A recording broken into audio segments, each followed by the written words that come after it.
আসসালামু আলাইকুম বন্ধুরা, মাসুবা কিচেন উইথ ভিলেজপুর তরফ থেকে সবাইকে সালাম জানাচ্ছি। তোমরা কেমন আছো বন্ধুরা? আশা করি ভালোই আছো, আমিও ভালো আছি। এই দেখো, আমি এইটা লাউয়ের খোসাগুলো আছে ওগুলা ভাজি করে নিয়েছি। দেখো আমি কিভাবে এই রেসিপিটা করলাম। লাউয়ের খোসা অনেকেই খায়, অনেকেই খায় না, কিন্তু আমি এটা ফার্স্ট ট্রাই করলাম আজকে। মটর আলু, একটা আলু দিয়ে লাউয়ের খোসার রেসিপি।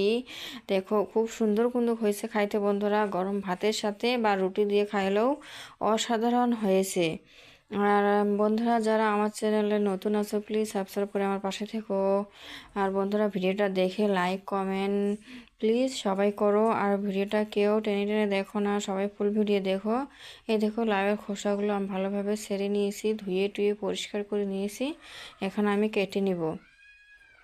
ধুয়েও কোনো পরিষ্কার করে নিয়েছি। এখন এই যে মাছ জায়গায় একটু টোকা টাইপের, ওটা আমি কেটে ফেল দিব, দিয়ে কেটে কেটে নিব ভালো করে।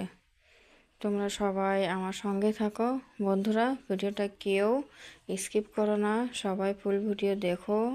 রেসিপি কীরকম হল কমেন্টে জানাইও। এই যে এখানে আমি কুচি কুচি করে কেটে নিয়েছি। এই দেখো বন্ধুরা, এই যে এখানে একটা আলু আর মটর, এগুলো কেটে টেটে পরিষ্কার করে নিয়েছি। এই যে এগুলো ভালোভাবে সবগুলো ধুয়ে টুয়ে কিন্তু তুলে নিয়েছি আমি।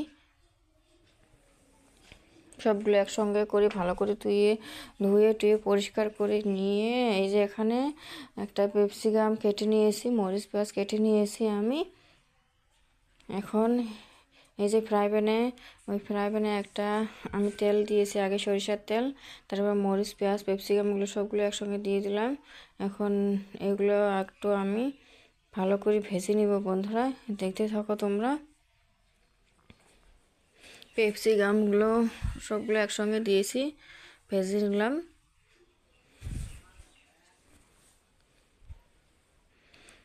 আর ভিডিওটা আমার এখনও পর্যন্ত যারা দেখে লাইক কমেন্ট করে নাই বন্ধুরা, প্লিজ একটা লাইক করে দিও বন্ধুরা। এই যে এখানে আমি হলুদ দিয়ে দিলাম, পরিমাণ মতন হলুদ দিয়ে দিলাম। হলুদ গুঁড়ো, তারপরে এখন হয়েছে পরে নাড়াচাড়া, আমি বেশ কিছুক্ষণ নাড়িচাড়ি নিয়ে নিছি। এখন এই যে এগুলো ভালো করে দিয়ে দিলাম, খোসাগুলো, লাউর খোসা, মটর আর আলু দিয়ে দিলাম। এখন আমি এই যে লবণ দিয়ে দিলাম, দিয়ে এখন আমি রান্না করে ভালো করে সবগুলোই একসঙ্গে মিক্স করে নিব বন্ধুরা। তোমরা দেখো সবগুলো একসঙ্গে মিক্স করে নিয়ে নিব।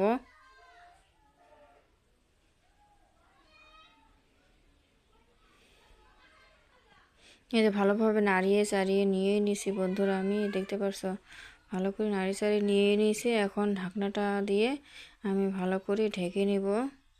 এই যে ঢাকনাটা দিয়ে ভালো করে ঢেকে দিলাম। এই যে আমার বেশি কিছু পরিমাণ কিন্তু হয়ে গেছে, আধা রেসিপি আধা রান্নাটা হয়ে গেছে ভাজির, আর কিছু পরিমাণ রেখে আমি নামিয়ে নিব। দেখো সবগুলো মিলিয়ে কত পরিমাণ একদম মিলিয়ে গেছে না, বোঝা যায় না, একদম মিলিয়ে গেছে, সফট হয়েছে বন্ধুরা। কি বলবো, গরম ভাতের সাথে আর রুটির সাথে তো বেস্ট লাগে, অসাধারণ হয়, অসাধারণ। এই যে দেখো নামিয়ে নিলাম, একদম এভাবে গরম ভাতের সঙ্গে খাইলে অসাধারণ হয় বন্ধুরা, অসাধারণ। কি বলবো, তোমরা সবাই এই রেসিপিটা ট্রাই করে দেখতে পারো, যারা যারা খাও না। এই লাউয়ের খোসার রেসিপি যারা যারা খাও না তারা তারা করে দেখতে পারো। যারা নতুন রাঁধুনি আছে তাদের জন্য তো একদম বেস্ট হবে বন্ধুরা। কি বলবো, অসাধারণ একটা রেসিপি করে নিয়েছি আমি বন্ধুরা। সবাই ভালো থেকো, সুস্থ থেকো, আল্লাহ হাফেজ।